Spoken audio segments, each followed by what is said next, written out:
Hi all, I'm Cullen Haynes and welcome to Law Live. Changing things up, it's our second episode of the year and we're doing it on a Tuesday because the guest I'm bringing on, we wanted to bring it to you and we won't be able to do Wednesday. So come in at 12:30 Australian Eastern Standard Time today at 12:30 on Tuesday. My next guest is a true powerhouse in every sense of the word, has had 16 years in law, originally trained as a pilot, but the path moved on to law and is doing very well, head of office and partner at Dentons, and is going to be talking about a few things: negative employees, narcissistic compassion, flying monkeys, and haunted workplaces. What does that mean? Well, we'll let the man himself, who is a leading employment lawyer, spill the tea on that. Can you please make very welcome Mr. Paul O'Halloran? How are you, Paul? Hi, Cullen. How are you? It's nice to meet you after all of this time and seeing your podcasts. That you're amazing on social media. So I'm really excited to be here. Oh, thank you so much. That's very kind of you to say. And likewise, we were talking offline about how prolific you yourself are and how much value you add. And you're actually quite different to many lawyers because you not only talk about obviously the employment law aspects and things that you're working on in your team, which you prop up, but you talk about things that are personal to you. And I was sharing that I really love that Katherine Hepburn letter that you got when you were in the 90s. And I think that's great that you showed your personal side. And I think it's something that we need to bring back, especially in the digital world of today. Yeah, well, I mean, I think obviously people relate. It's a relational profession, and you don't have to be brilliant intellectually to be a successful lawyer, but you do have to connect with people, especially if you're an employment lawyer, as I am, and sharing things about your life outside of the law, I think, is an important part of building that connection. So, yes, back in the 90s, I used to write to all these celebrities like presidents and religious leaders and other people like that and get their autographs and letters and stuff from them. That was a little thing that I used to do. Now it's all about the selfie, but I got letters from Richard Nixon and Ronald Reagan and Mother Teresa and the Queen, and Katherine Hepburn was one of them. So if you follow my posts, you would have seen a post I did on a letter that I got from Katherine Hepburn, how she was really impressed and felt this immense really pleased about whatever it is I wrote to her. I have no idea what I said to her in this letter. No, I think what I love what you said was, dear Paul, yours is such an enthusiastic letter. Your praise makes me proud. Thank you for bothering. Katherine Hepburn. Boom. Mic drop. I just thought that was so fantastic. It's a good lesson. Yeah, go ahead. Good lesson.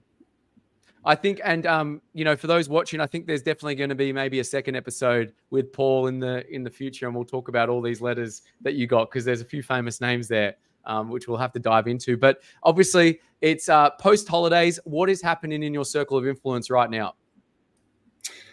Well, I'm grinding my fingers to the bone at the moment. Of course, like all lawyers back in the office, but being an employment lawyer, we've obviously got the post Christmas party wash up for our clients that are coming in, people that misbehaved at the Christmas parties and usually were sacked. If they got advice from me, the employers got advice from me, the employees were probably sacked, and then they bring an unfair dismissal claim. And so we've got a bit of that happening at the moment. But it's going to be a big year, certainly a big year for employment lawyers, 2024, with all the changes to the Fair Work Act. So we need to be fit, healthy, sleep well, be really psyched up and motivated for what's going to be a really huge year this year.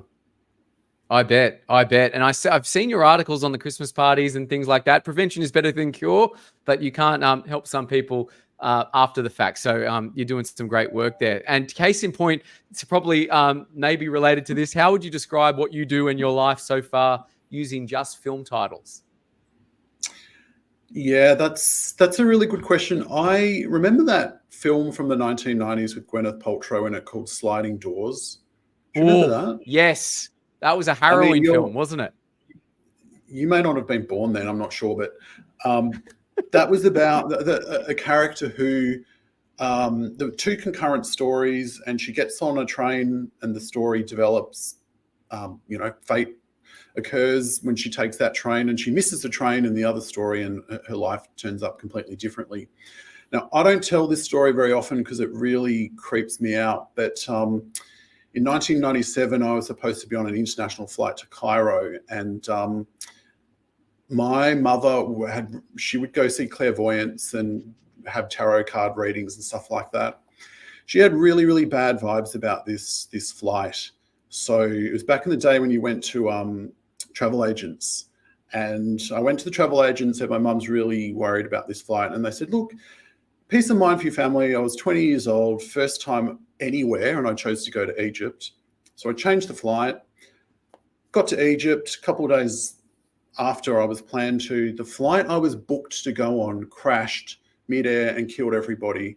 So there's actually an air crash disasters episode on this. So to me, that could have been a sliding door moment. I could not be here now talking with you had I not changed that flight. So I don't like to, you can overthink these things. I don't like to think about it too much, but yeah, sliding doors. It absolutely is. And whoever was giving your mother advice, obviously glad she listened to it, because we wouldn't be doing this today. So it is incredible story. My goodness. In terms of other things that we went through as a collective, obviously we're out of the pandemic now. A lot of everyone that I know has had COVID or having COVID again. No one seems to care. What is working from home and that culture like post-pandemic now that we're all back in the office? What's your take on it? I was a big fan working from home, and I spent, like many people in Victoria, essentially 2 years pretty much working from home. I was lucky. I have a house in country Victoria that had just been built, and my partner and I spent 2 years there in tranquility and silence, and it was beautiful. But it was also the busiest time of my professional life. I just had a client that had been featured on Four Corners ABC TV episode, and things just went complete bedlam after that, and created a lot of legal work for my team. And all of this played out in my house, in my home, my personal space that was built as a holiday getaway. And there was media, and there was high profile cases were on MS Teams. And I came to really resent that all of that really adversarial, negative stuff played out in my personal space. So I'm really enjoying being back in the office 4 to 5 days a week. Some of my team work flexibly, but I think you don't form genuine relationships with clients or your employees via Zoom. You do need to have an adequate amount of face-to-face time. And I think, Michelle Obama actually said, if you work from home or everything you do is virtual, you make your world smaller. And as lawyers, as anyone in a professional context that perhaps has a client service mentality to what they do, you need to make your world larger, not smaller. And that means, yes, using Zoom and Teams, but also speaking to people face-to-face, meeting people face-to-face. That's where genuine relationships are made. So I feel pretty strongly about the hybrid element, and having Friday to be creative and think is really important as well. No, well, I'm endeared by what you're saying there, Paul, and it goes back to what my mentor at Macquarie once told me. Meeting people face to face takes you to another emotional level that you can't do, online, and you can't read the room and all those things. And I find it interesting when I go to these events like the ABAs and I get the legal perspective on it. And there's no solemnity in your lounge room, and you might be receiving directions from other people on the other side. So there is merit in actually going places in person, right? It changes the whole dynamic. Definitely. It's very, when you have difficult content as part of your work, if you're a family lawyer, a criminal lawyer, an employment lawyer, you don't want all that stuff in your house. I mean, I see the worst sorts of humans in my job because we fire the worst sorts of humans for our clients or advise on that. And I just don't want all that energy in my personal space. Happy to have it here in 600 Burke Street, but just not in my private space. Have you done a smudge or sage stick in your house to clear the negative energy yet? I did actually have a priest do a exorcism like not like a movie exorcism, like they actually No. Linda Blair wasn't in attendance. That's okay. they just bless the house, which is technically an exorcism. So I have, being a good Catholic boy that I once was, I did do that. No, very, very. I think you're taking precautions there. Well done there, Paul. And I just wanted to say we are live. This is a live stream here. This is not pre-recorded. It's 12:50. We're streaming on YouTube, LinkedIn, Facebook, Twitch, X, and Instagram Live. If you have any burning questions for Paul, please put them in the comments. We've already got Tony saying hello, everyone. Hello, Tony. You got it in there, my friend. But we're talking about employees. A lot of people are obviously having these issues, and we all have maybe had an experience in a previous life where we've dealt with negative colleagues or negative subordinates, negative employees. How do you recommend to your clients to deal with negative employees in 2024, Paul? Well, look, negative employees, and I mean I don't mean people with legitimate complaints about things, because they can be helpful in terms of improving your governance and yes, compliance with policies. But you know, those people who they have a problem for every solution, the people that are constantly negative, everything that happens to them is someone else's fault. They're never happy. They contaminate the entire workforce. Those people should be fired. Lawfully, obviously, with appropriate legal advice and a strategy. But, you know, everything that happens to them is somebody else's fault. Mediations don't work. Investigations don't work. They want, and I see a lot of these people come up on behalf of clients. It's all the same psychological type all the time. People who want nothing other than unequivocal vindication that they're right and everyone else is wrong. As a manager, as a leader, your time and energy is your most valuable asset, and these people drain that from you. So my view is they need to be removed from the workplace. And a lot of the work that we do is work with companies to come up with lawful strategies that are swift and effective at getting these sorts of people out, because, you know, they're just super negative. They'll just drain all your time and energy, and you want to spend that building the business, and you want to surround yourself with positive people. No, it's a good point you make, and I'm sure there's tips to do that. Obviously, lawfully give your clients. And I wanted to understand, because I've heard you talk about this before. I'm switching gears a little bit. Narcissistic compassion, flying monkeys. I've never heard these terms before, but I've seen them in your feed, and we're going to talk about them today. What are those things? Let's start with narcissistic compassion. So narcissistic compassion is a term that Jordan Peterson has used, and he said that this is the biggest threat to the workforce today. So these are people, narcissists, obviously people with no empathy, who 150 years ago, they would be pickpockets, they would be thieves, they would be murderers, rapists on the street. Now, these people obviously have evolved in a corporate sense and exist in our corporate ecosystems today, but they've evolved in that they don't thieve and assault people anymore, because they'll get caught and they'll go to jail. They're clever people. They instead are attracted to professions like finance, maybe mortgage broking, law, accounting, where they can be successful and earn lots of money and get bonuses, and they're great at sales and they're really charismatic. But, you know, these were also people that not that long ago would yell and scream and throw things. Now, our HR policies catch those people out, and they get investigated, they get terminated. So they've evolved again. And so now the narcissist who exercises compassion is somebody who uses perceived acts of kindness in the workplace to manipulate other workers. So it's the sort of person who would have an ulterior motive, but is always in the background of some kind of dispute, and will pull people aside and say, I just want to give you some feedback to help you about X, Y, and Z. But in fact, they're actually sending that person on a pathway to some form of destruction, or they're collecting intelligence from them. So they appear to be overtly friendly and interested in your problems, but in fact, they're using that person for some other purpose.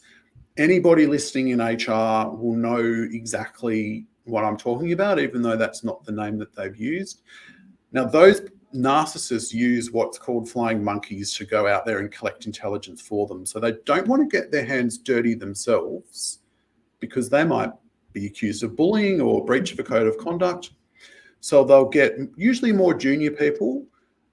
They'll brief them on, I need you to find out what Bob's up to.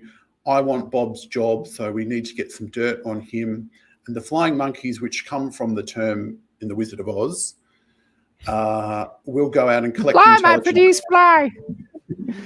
Yes, and bring that intelligence back to the narcissist, who will use it to their advantage. So they're great.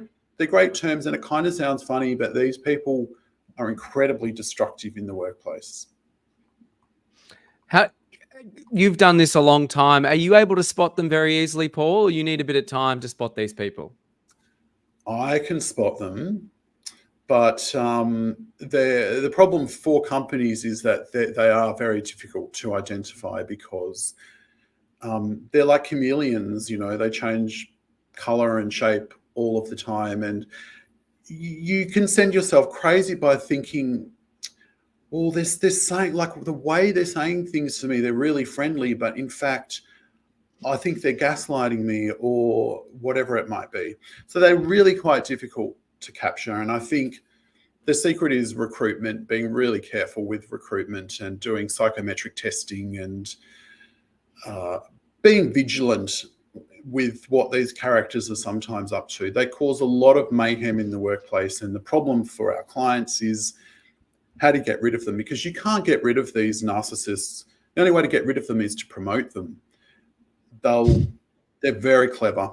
And so you just hope they'll get a job somewhere else, or you have to ambush them with a really clever industrial strategy that they're least expecting and exit them really quickly. Yeah, do it quickly. Absolutely. Is there any books? Obviously, there's the things that you can put in the workplace. Is there any books you recommend on psychology to read about those kind of people that you found helpful? There's a good book called Snakes in Suits. I've forgotten the name of the author, but that's a pretty well-known one. If you Google that, there's some good information in that one, Snakes in Suits. Yeah, Snakes in Suits by, I think, Robert DeHare, if anyone's looking at that. So that's online. So I'll put that in there as well. Snakes in Suits, be sure to get there. And there's another thing you talk about, and I was jarred by. I was like, what is this? It sounds good, but it also sounds bad. So it's productivity, but toxic productivity. What is that? So toxic productivity, again, this is, sort of more contemporary understanding of how people work in the context of, you might remember, the Sally Rudd, Monique Ryan litigation around unreasonable working hours. So it's sort of a manifestation of post-pandemic people coming back into the workplace, obsessively sort of uber energized, productive people who perhaps feel like they lost 2 years of their productivity during lockdowns and the pandemic. They're back, they're working every night, they're working every weekend, they're in the workplace till 4 a.m. They're constant need to sort of be hustling all the time. And these people, obviously in a context where psychosocial hazards is a really important area of health and safety compliance in Australia, can be pretty damaging to the health and safety of those that work with them. And they can be damaging to their own health and safety because they get to the point of burnout, depression, retention of staff is really difficult, attraction of staff is really difficult. So it does sound like, obviously being highly productive is a good thing, but not to the point where it gets so toxic and everyone gets burnt out. And there's some examples out there in the real world that I won't name in case someone tries to sue me for defamation. But probably, workaholic is a term that we're familiar with. Work hard and you'll be rewarded is another term. But these people just go to the absolute extreme. And this is starting to play out in terms of vicarious liability, breach of duty of care, and we're starting to see some cases in that area. And we'll see a lot more in terms of unreasonable working hours. I think it's just the very beginning of the concept that younger people have that there's more to life than just the business, and there's more to life than working constantly. It's a great point you make, and I did a post recently. You've probably seen it in Japan. They've in some companies they've banned overtime because there's a big problem over there. People working late into the evening, becoming burnt out. So they send people at 7 o'clock security to send them home, and then so they can come. If you want to come in early, you can come in early the next day. So I just found that really interesting. I'd like to get your point on. When does trying to coach people and get them to be motivated blur into overwork burnout? Is there a fine line there, or is there a distinct that's obvious and that's obviously doing your job normally and being a good manager? Well, there's a lot of research on this, and having friends at work is really important to motivation. Chatting to your work colleagues, taking time out to have fun at work is really important. A lot of psychologists talk about that. So the sort of manager who rushes out of their office and goes, shh, everyone get back to work. They think, well, everyone's going to be productive and compliant, but in fact, it generally has the opposite effect. I think when we all accept that having a balanced lifestyle and making sure people are having lunch and going to the gym after work and having a normal balanced life is good for the longevity of the workplace. Of course. And Of course. there will be times, and in the law, of course, is one of them, where long working hours for injunctions and litigation is necessary.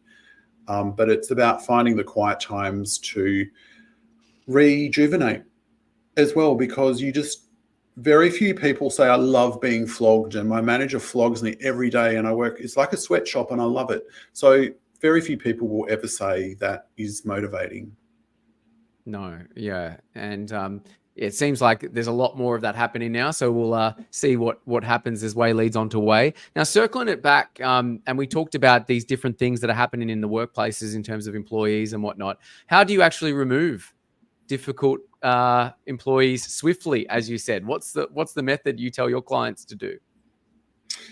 Well, we have a tried and tested method of without really carefully crafted without prejudice letters that have a real psychological effect on the reader, and they're obviously totally legitimate. They sound a bit sinister, but it's really just the equivalent of a written fireside chat saying to the person, look, you're not working out for these reasons, but here's some options for you. We can go down a disciplinary pathway. Hypothetically, that may result in summary termination of your employment. Or as an alternative, if you sign a deed of release, perhaps your aspirations are not suited to working in this organisation. We'll pay you out a modest amount and you can go off into the sunset. It's a really simple way of explaining a fairly elaborate process that our team has used over the last 15 years or so to avoid litigation and unfair dismissals and stuff like that, but actually quickly remove people that are just not working out. And our stats tell us we have a 93% success rate with that. Wow. It doesn't always work. There's some personality types that it doesn't work on. Those that have no personal insight or self-reflection, and they just think they're right and everyone else is wrong, doesn't usually work on those, and they're the cases that do end up in litigation. But we use this on CEOs and all sorts of people. So very, very useful. A lot of emotional intelligence involved in the process of communicating these things to the employees. It's not revolutionary, but the way we do it is, I've not seen any other law firm do it. So we have quite a lot of success with that. Now, it sounds like there's a lot of obviously candor and care and maybe kindness in your approach that is quite different to other places. Not to embarrass or have the egg on the face of the person getting fired, but to give them an out, as it were, and not make it a big maybe a witch hunt or do it so publicly. So I think that's good that you do it in private and give them the opportunity there. And maybe that fits into workplace architecture, the way you do things differently. How does that affect culture? And what does it mean by workplace architecture that you're talking about, Paul? Yeah, well, I'm not a behavioural scientist, obviously. I'm a lawyer, but I have worked in some workplaces that have really austere architecture. And I worked in the Supreme Court of Victoria, 160-year-old building on William Street here in Melbourne, for those that know it, in a beautiful heritage listed building. But, you know, it was oak panel, stone floors, large oak door, no glass. The hallways were lined by portraits of judges that had been dead for, you know, stretching back to the 1890s. There were lanterns on the wall. It's probably still exactly the same. This is 20-something years ago. Most likely. And I became really interested about what that architecture did to the people that work in that building, the judges. It made people, I think, obedient and compliant, and there was a lot of formality, and there was a reluctance to interact with people or knock on the door or talk to colleagues, and it was a little bit scary. And so if you contrast that with glass offices, where you can see your colleagues and it's easy to open the door and interact with people, that has a totally different effect.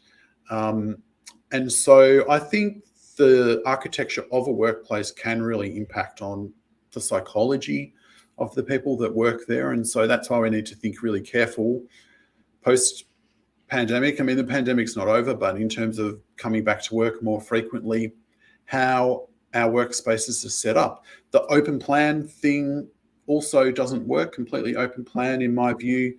Research shows that 70% of people retreat into themselves when they're in a very open plan workspace. So they'll have their AirPods on, they'll listen to music, and they'll interact with people less, which is the opposite idea of what these workspaces are attempting to achieve. So a certain degree of openness also with private spaces is ideal. And I still don't feel most law firms, accounting firms, or employers have really got that mix right.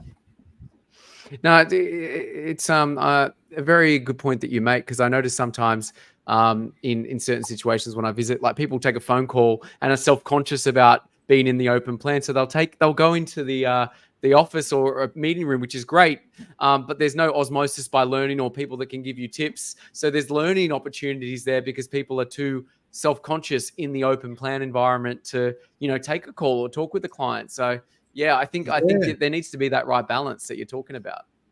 I've seen people go to the toilet. Like, I've got a call, I'm just going to the toilet, I'll be back in 10 minutes. What sort of workplaces are we designing that people feel they need to have privacy that's the only place is in the toilet?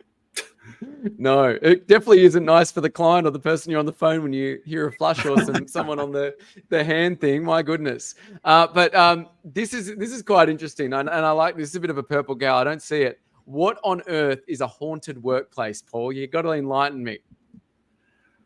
Well, it is what it says it is. I really think there is a book or an article or something on this, people that have worked in actual haunted workplaces. And this is the first time I've spoken about this, because I mentioned before I worked at the old Supreme Court of Victoria over 20, maybe 25 years ago, for the Chief Justice, the then Chief Justice. And I was studying law at the time, and so I'd be there on weekends and I'd be there at midnight. And anyone that's ever worked there, it's a beautiful old heritage listed building with a long, long history.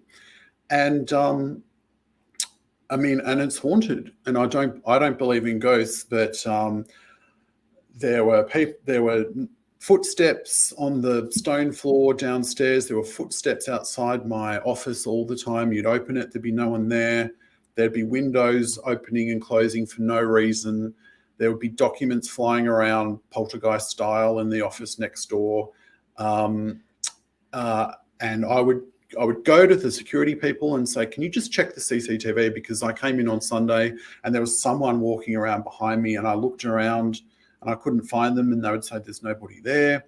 But if you speak to the people that had been there for a long time at the court, they'd say, oh, that's the ghost, but don't talk about it. Don't talk about it because people will think you're crazy. And a friend of mine came into my office one day as white as a ghost. She worked for the Chief Justice, and she was, for the lawyers watching, she was in the Banco court in the Supreme Court setting up for an admission ceremony in the late afternoon, which is going to be held the next morning. And she closed the door and she was shaking, and I said, I won't say her real name.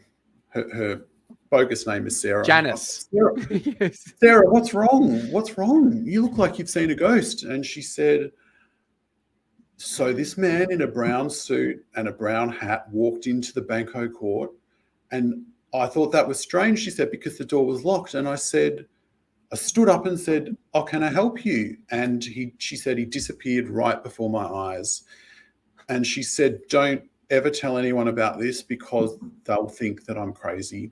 So here I am telling people on all these social media platforms. But I just think that's, and it was the feeling as well, even though I didn't see the ghost, I heard them, the keys rattling.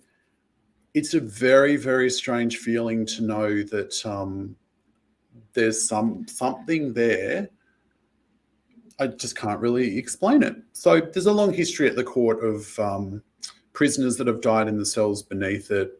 There was a judge who committed suicide in the 1950s and all sorts of things. So if any place in Melbourne's going to be haunted, it's that place. For sure. For sure. So then you're not going mad if you do see a ghost. Paul and I are here for you. I'm sure they can LinkedIn you and tell them your stories, because there's probably more out there that people have experienced there, Paul. Probably more. I'm sure there is. I don't really have a solution from a workplace law perspective, but look, it happens. You can't write them up, unfortunately, or give them a verbal warning. That's for sure. Can't investigate them because they won't turn up to the investigation interview. No, maybe they will. Maybe they will. Maybe, perhaps. But any passion projects you're working on right now that you're welcome to share? Well, I'm not working as such on it, but I'm thinking about writing a novel. I'm really interested in writing the great Australian novel, which I'm sure I will, probably when I've retired. So it's going to be set in the gold rush era, the 1850s in Victoria.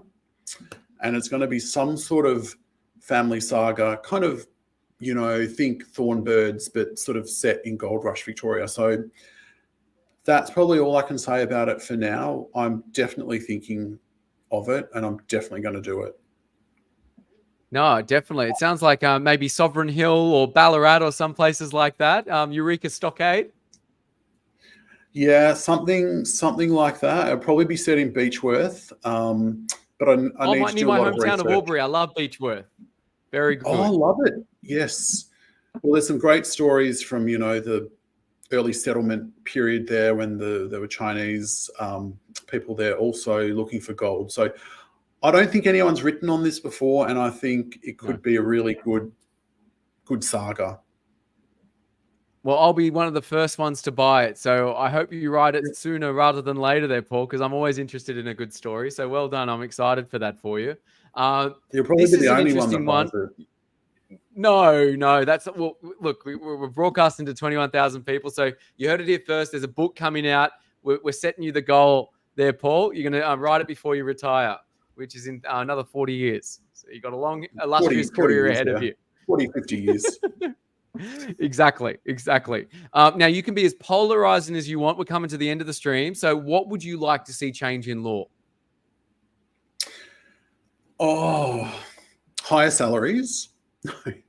No, look, lawyers get paid pretty well. Probably,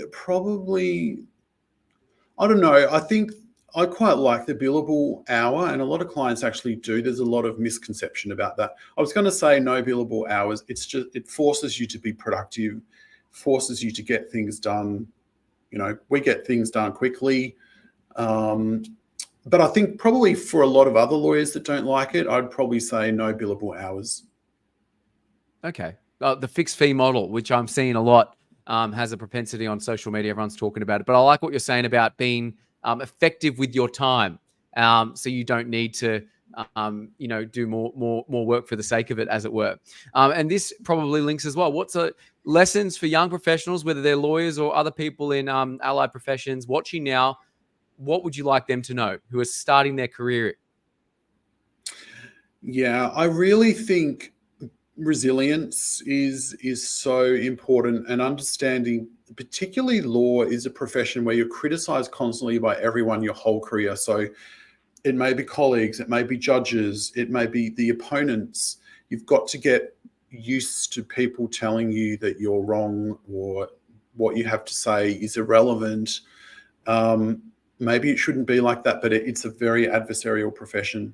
So being resilient, getting used to being given sort of robust, and I don't mean bullying, because anyone who bullies in any professional services firm should be removed, but getting used to robust discussions and understanding that that's a part of the job. So resilience is one of the most important things, I think.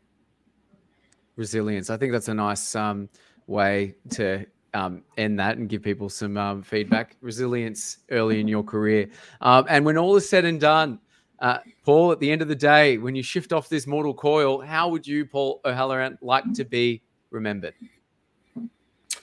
Well, good question.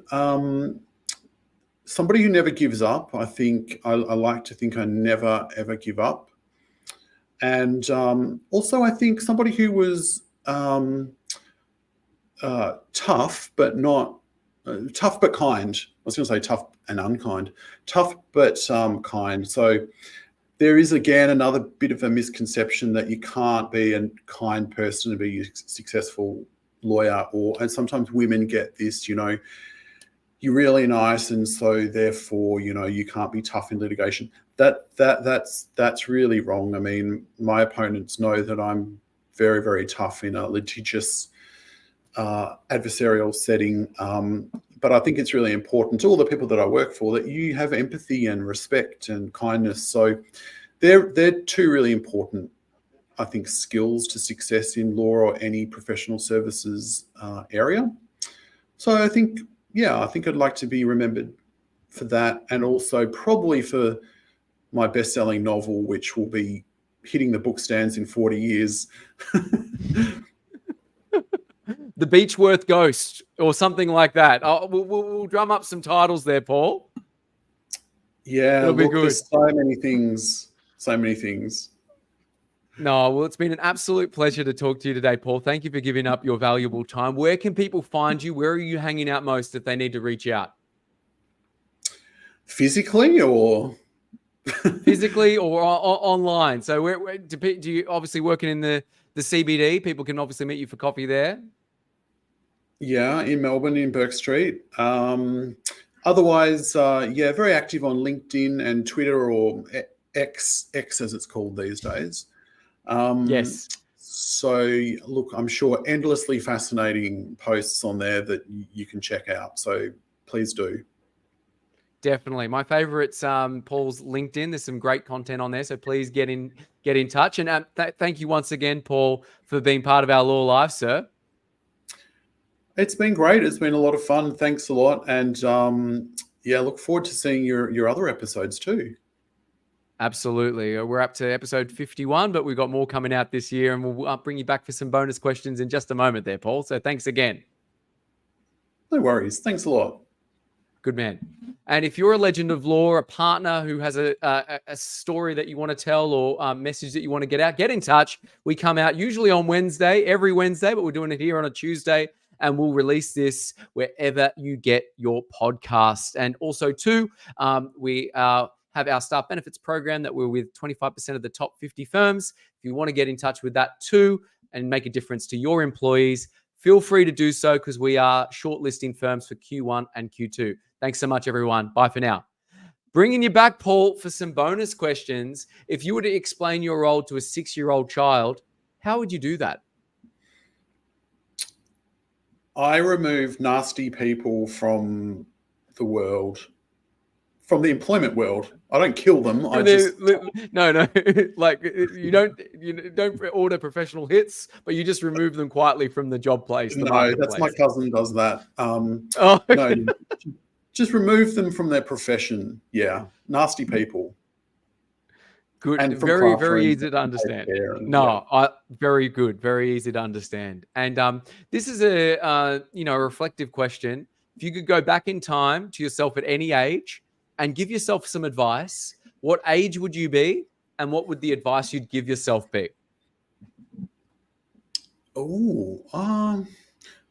I'd probably go, I think, the point where you just don't know where your life is heading is like when you're 15 or so, right? And what would I tell myself? Probably what I tell myself now every day, which is don't give up, be resilient. Just don't give up. Keep doing what you do. There'll be people that disagree with it, don't like it. That's going to happen. So I think, never give up is really, really great advice. And if you listen to any podcast from anyone, whether it's David Goggins or whoever it is, they always say, just don't give up and have faith in yourself and just do things that are uncomfortable every day, all of the time. Nothing is easy. It's not meant to be. Life's not meant to be easy. So I think too many people expect to be handed things. Too many people expect things are going to be easy. So if you calibrate yourself that even your profession, it's like being on a treadmill, it's a hamster wheel, but it's like a treadmill. It's hard all of the time. Then find aspects of that you really enjoy. So never give up. Never give up, never surrender. I love that. And a great note to end our live stream, Law Live. Thanks once again, Paul, and have a great day in Melbourne, sir. Thanks a lot. Thanks for the chat. Take care. Speak soon. Bye for now, everyone. Take care.